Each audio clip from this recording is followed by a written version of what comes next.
Hi friends, நம்ம ஏற்கனவே ஒரு வீடியோல அடை ரெசிபி போட்டிருந்தோம். இதை மதி கிருஷ்ணன் ஐடியில இருந்து ஒரு சிஸ்டர் கேட்டிருந்தாங்க அடை ரெசிபி.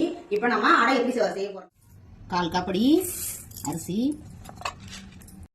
இங்கே பாருங்க 100 கிராம் அளவு துவரம் பருப்பு, 50 கிராமுக்கே கம்மியா இருந்தா கூட போதும். கடலைப்பருப்பு இது எல்லாத்தையுமே தண்ணி போட்டு நல்லா ஊற வச்சிருக்கேன். நான் ஒரு 7 வரமிளகா எடுத்திருக்கேன், 2.5 பூண்டு கட்டி எடுத்துருக்கேன். ஏன்னா பூண்டு நிறைய போட்டா நல்லா இருக்கும். பெருஞ்சீரகம், சோம்புன்னு சொல்லலாம், பெருஞ்சீரகம்னு சொல்லலாம். இதையும் இதில் சேர்த்து நம்ம ஊற வச்ச அரிசி பருப்பு கடலைப்பருப்பு எல்லாத்தையும் இதில் போட்டு மிக்சியில் ரொம்ப நைஸாக அரைக்கக்கூடாது, கொஞ்சம் குறை அரைச்சிக்கணும். உப்பு நம்ம கரெக்டாக சேர்த்துக்கணும். கொஞ்சம் அதிகமாக போனாலும் அடை சாப்பிட பாருங்க, நைஸாகவே இல்லை, குறைன்னு தான் அரைச்சிக்கணும். அப்போ தான் அடை டேஸ்ட்டாக சூப்பராக நமக்கு ஜீரணமாகும். நம்ம சாப்பிட்டா லைட்டாக மஞ்சள் தூள் சேர்த்துக்கிறோம்.